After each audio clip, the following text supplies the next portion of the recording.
नमस्कार किसान भाइयों, आज के इस वीडियो में आपका स्वागत है। तो आज के इस वीडियो में हम आपको आप कोई भी फसल लगाते हो तो आपको फसल लगाने से पहले आप उसकी वैरायटी के बारे में सोचते हो। चाहे वो फसल बागवानी की हो या कोई सब्जी वर्गीय हो, तो कोई भी फसल हो उसमें सबसे ज़्यादा मैटर वैरायटी करता है। तो वैरायटी चुनते वक्त आप क्या करते हो, आपके पिछले एक्सपीरियंस अनुभव से आप देखते हो कि पिछले साल मैंने जो वैरायटी लगाई थी अपनी फसल में, तो वो वैरायटी ने कितना एवरेज दिया, कितना अच्छे बातें उसमें, कितनी निगेटिव पॉइंट है उसमें, ये सब का तालमेल लेके आप वैरायटी का चुनाव करते हो। या फिर आप दुकानदार से सलाह लेते हो, या कोई कंसल्टेंट हो गया, या फिर आप यूट्यूब पे आके सर्च करते हो कि कौन सी वैरायटी बेस्ट है। तो मेरे हिसाब से अलग अलग एरिया के, जो मैंने पिछले वीडियो में भी बताया था कि अलग अलग एरिया के हिसाब से अलग अलग वैरायटियाँ बेस्ट होती है। तो एक वैरायटी पूरे भारत या कोई पूरे वर्ल्ड में नहीं चल सकती। तो पूरी दुनिया में चलने वाली कोई कॉमन वैरायटी आज तक मैंने देखी नहीं है। आपने देखी होगी तो मुझे कमेंट ज़रूर करें।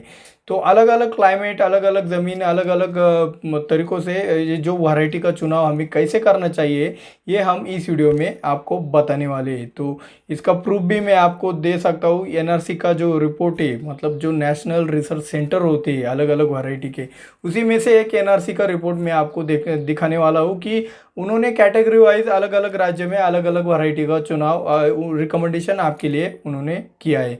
तो ये भी मैं आपको इस वीडियो में बताने वाला हूँ। तो आपको अब ये समझ आ चुका होगा कि मैं इस वीडियो में कोई भी वैरायटी का रिकमेंडेशन आपको नहीं करने वाला हूँ।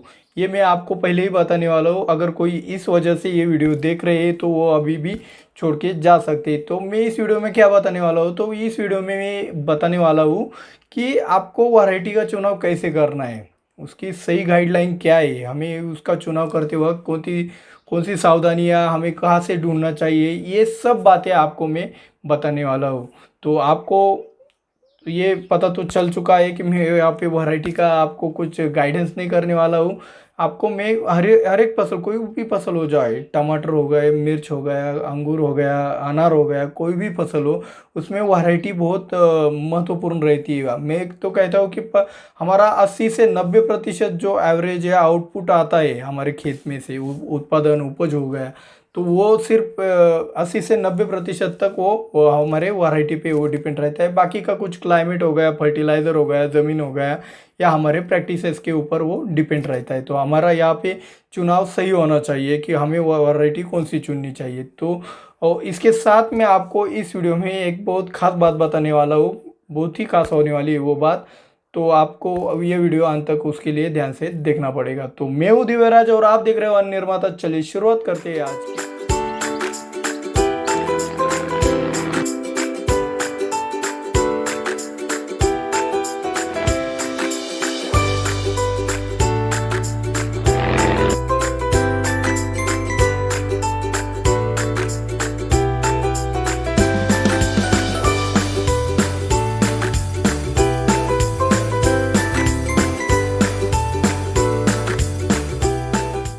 तो दोस्तों, यहाँ पे मैं कोई भी वैरायटी का नाम आपको इसलिए नहीं बता रहा हूँ कि कोई भी वैरायटी पूरी दुनिया में, पूरे देश में नहीं चल सकती, क्योंकि पूरे देश का, पूरी दुनिया का क्लाइमेट अलग अलग है। वहाँ पे कुछ कुछ जगह पे रिक्वायरमेंट भी अलग अलग है, ऑपोजिट है। मतलब यहाँ पे मतलब महाराष्ट्र में कोई फसल की कोई वैरायटी की रिक्वायरमेंट होगी तो उसके ऑपोजिट राजस्थान में होगी। तो वही वैरायटी दोनों एक जगह नहीं चल सकती। तो हमें अपने मार्केट रिसर्च से पता करना होगा कि हमारे यहाँ पे कौन सी वैरायटी के दाम बहुत अच्छे होते हैं। तो ये होता है, लेकिन मार्केट में ये तय करते वक्त हमें किन चीज़ों का ख्याल रखना है, ये हम आपको बताने वाले हैं। मतलब वैरायटी का चयन हमें किन मुद्दों पे करना है हमारी फसल में, ये इसके बारे में मैं आपको इस वीडियो में बताने वाला हूँ। तो हम चयन करने के लिए 5 मुद्दों का आधार लेंगे। तो उसमें से पहला मुद्दा यह है कि क्लाइमेट के हिसाब से हम वैरायटी का चुनाव कैसे करेंगे, ये बताने वाले हैं। दूसरा, ज़मीन के हिसाब से। तीसरा, आकार के हिसाब से। चौथा, रंग के हिसाब से। और पांचवा, कम और ज़्यादा पानी हो, मतलब आपका बारिश का मौसम, मानसून कम लेट आने वाला हो तो कौन सी वैरायटी, और समय पर आने वाला हो तो कौन सी वैरायटी का हमें चुनाव करना चाहिए। इसके आधार पर हमें वैरायटी का चयन करना चाहिए। तो अब ये जो 5 मुद्दे मैंने आपको बताए, ये जो 5 पॉइंट, तो इसको विस्तार से मैं आपको अब अच्छे से अभी समझाता हूँ। तो अभी देखो, हमने पहला पॉइंट बताया था कि क्लाइमेट के हिसाब से हमें वैरायटी का चुनाव करना चाहिए। तो अभी देखो हमारे यहाँ पे टेम्परेचर मीडियम रहता है और ह्यूमिडिटी भी मीडियम रहती है। कुछ जगह ज़्यादा कम टेम्परेचर और ज़्यादा ह्यूमिडिटी होती है, कुछ जगह तो ज़्यादा टेम्परेचर और कम ह्यूमिडिटी होती है। तो इस कारण से अलग अलग जगह का टेम्परेचर क्लाइमेट बहुत अलग अलग होता है। तो इस क्लाइमेट का और वैरायटी का क्या संबंध है, अभी मैं आपको पहले ये समझाता हूँ।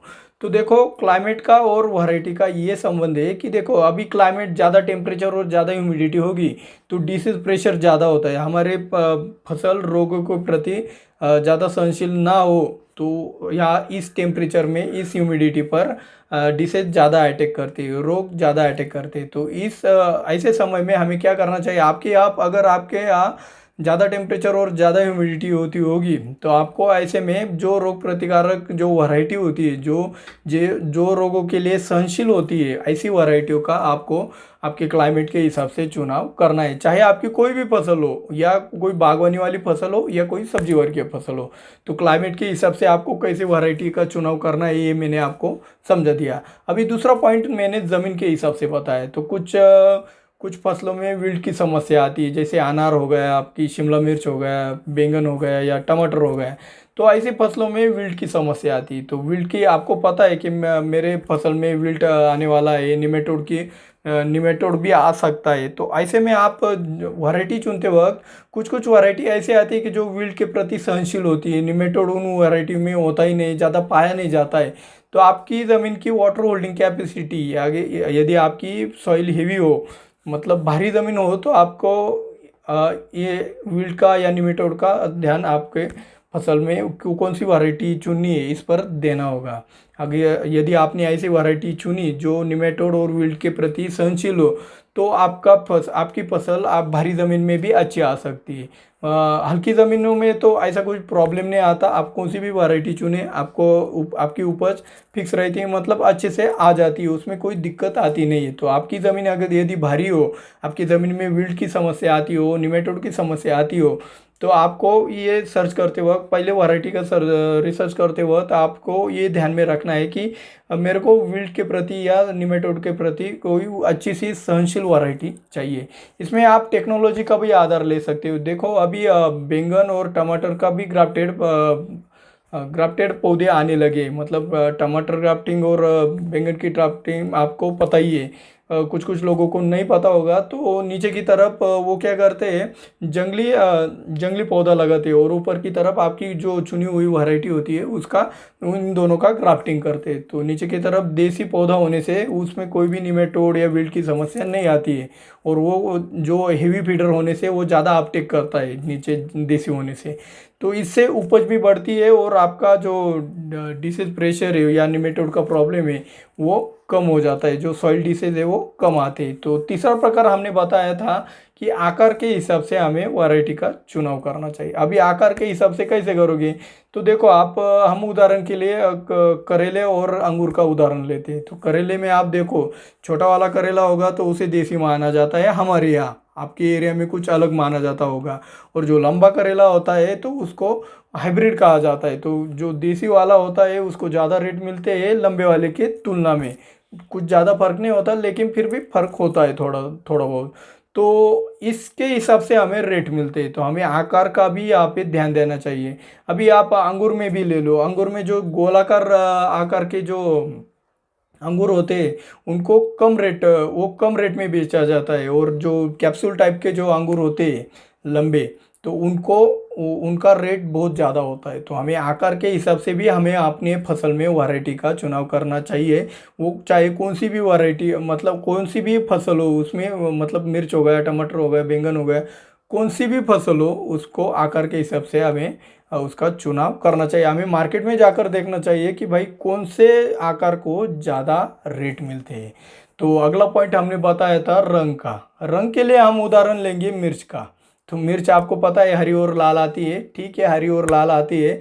लेकिन एक आपने मिर्च में देखा होगा, शिमला मिर्च में भी देखा होगा, और जो हमारी कॉमन मिर्ची है सादी मिर्ची उसमें भी देखा होगा कि दो प्रकार के रंग आते हैं उसमें, कि एक गहरा हरा रंग आता है और एक पैरेट ग्रीन करके हल्का हरा रंग आता है। तो जो हल्का हरा रंग वाली जो मिर्ची होती है उसको कम रेट मिलते हैं, और जो गहरा हरा रंग वाले जो मिर्ची होती है उसको ज़्यादा रेट मिलते हैं। तो इसके हिसाब से आप देखो, कुछ वैरायटी में मिर्च में हमारे यहाँ नंदिनी जो आती है तो उसमें गहरा हरा रंग नहीं होता है, हार्मर को ज़्यादा गहरा हरा रंग होता है, तो नंदिनी के हिसाब से हार्मर को रेट ज़्यादा मिलता है। तो यहाँ पे भी हमें रंग के हिसाब से मार्केट में जाके देखना चाहिए कि भाई कौन से रंग को ज़्यादा डिमांड है, उसको कौन से रंग को ज़्यादा मार्केट मिलता है। तो इसके हिसाब से भी हम अपने फसल में वैरायटी का चुनाव कर सकते हैं। और अंतिम पॉइंट बताया था हमने, ज़्यादा और कम पानी के हिसाब से हमें वैरायटी का चुनाव कैसे करना है।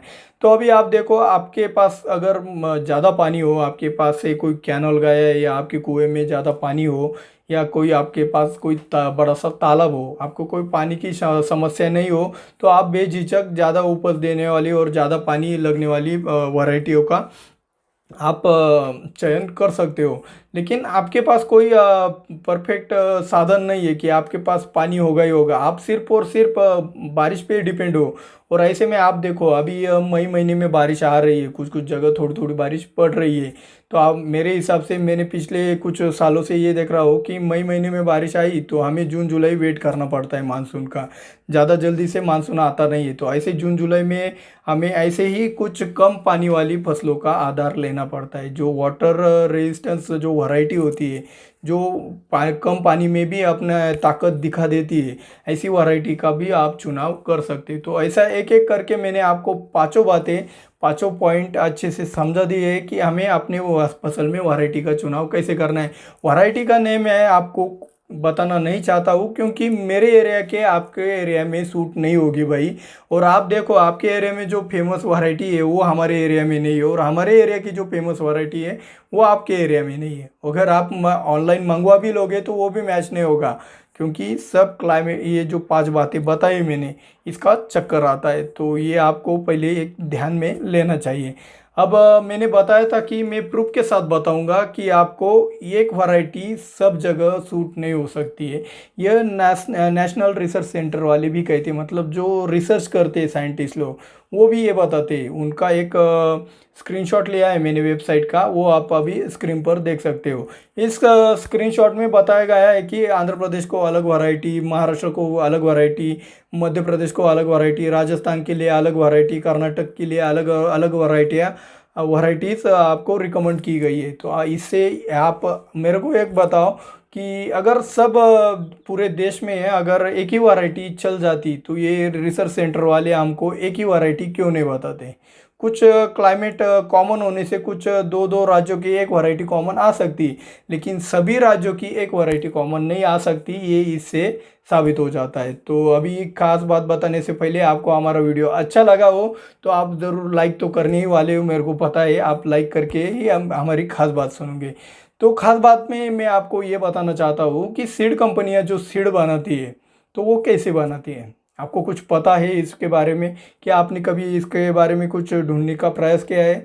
तो देखो भाई, सीड कंपनियां तो कहाँ से ना कहाँ से सीड तो पैदा, मतलब उसका तैयार करती है। तो तैयार करते वक्त उसका एक प्रोसीजर रहता है। तो आप देखो, यदि वही प्रोसीजर यदि हम सीख ले तो कितना अच्छा होगा। तो अभी आप देखो, हम बीजों के लिए ज़्यादा खर्च कर देते हैं, बीज बहुत से महंगे वाले आते, तो बीज कैसे बनाते होंगे ये सीड कंपनी, ये इसका एक प्रोसीजर होता है। तो ये प्रोसीजर यदि आप सीख लोगे अच्छे से, तो आप देखो आपका कितना पैसा बच सकता है। तो ये पैसा बचाने के लिए मेरे को एक फिर से एक बड़ा लंबा वीडियो बनाना पड़ेगा। तो उसके लिए अब मेरे को आपके सपोर्ट की ज़रूरत है। आप कमेंट में डाल दीजिए कि भाई वीडियो बना दो, सिर्फ इतने 3 वर्ड डाल दो, मैं वीडियो जल्द से जल्द बनाने का प्रयास करूँगा। थोड़ा बड़ा और लंबा वाला सब्जेक्ट है, इसको समझने में ज़्यादा वक्त लग सकता है, इसलिए मैंने इसको आपको एक हिंट देने के लिए इसको खास बात में डाला था। तो ये मेरे हिसाब से बहुत ही खास बात है कि आप देखो, बीजों को हम घर पे ही बना दे, तो आप देखो आपके पैसे भी ज़्यादा बचेंगे, और आपके जो बीजों में आपको जो क्या कहते हैं उसको, जो स्कैम होता है, आपको जो घोटाला होता है, जो आप फंस जाते हैं नकली बीजों के कारण, उससे जो आपका आर्थिक नुकसान होता है, पैसा जाता है, बुआई कर देते हो, पानी देते हो, पेस्टिसाइड छिड़कते हो तो वो जो पैसा आपका ज़्यादा बड़ा नुकसान तो वो टाइम का होता है, समय आपका बहुत बर्बाद हो जाता है नकली बीजों के कारण। यदि हम खुद से ही बीज बना ले तो नकली और असली का कुछ फर्क ही हमारे यहाँ नहीं आता है। तो हम हर एक फसल में बीजों को तैयार कर सकते हैं खुद से। तो आपको कमेंट में वो 3 बातें डालनी है, भाई वीडियो बना दो। तो अगला, आपको अगर पौधे नर्सरी से लाने हैं या घर पे कुछ बनाने हैं तो इसके ऊपर हमने एक वीडियो बना दिया है। आप वो वीडियो स्क्रीन के ऊपर अभी वो उसका वीडियो दिख रहा है, उसके ऊपर क्लिक करके आप वो वीडियो देख सकते हो। मिलते हैं अगले वीडियो में। जय जवान जय किसान।